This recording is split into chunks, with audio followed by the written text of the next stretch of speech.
ចេះតែចោលខ្ញុំឆោតព្រមស្ដាប់ពេលនេះបានឃើញនឹងភ្នែកស្រាប់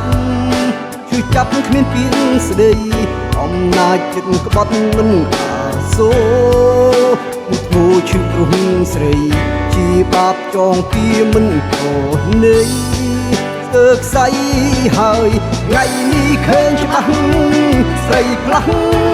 ប្រែចិត្តបន់ទៅដោយគ្មានអាណិតបន់ទឹកឡើយទ្រាំមើលតាចេញទ្រូងទ្រមនឹងគ្មានស្មើកម្មស្គាល់ច្បាស់ហើយចរណៃទិញមិនគំពីចិត្តក្បត់កំណត់ឲ្យទ្រូងទ្រមគ្រាចង់ទិញពីកម្មពី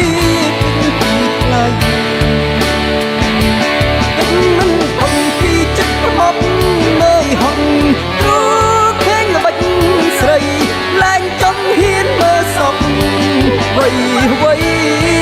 មានថ្មីក៏តាមចិត្ត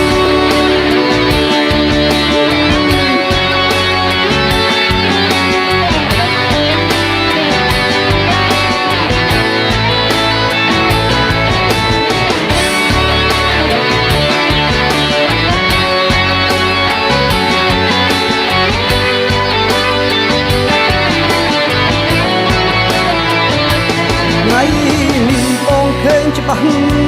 ស្រីផ្លាស់ប្រែចិត្តបន់ទៅដោយគ្មានអាណិតបន់ទឹកឡើយទ្រាំមើលតាចេញ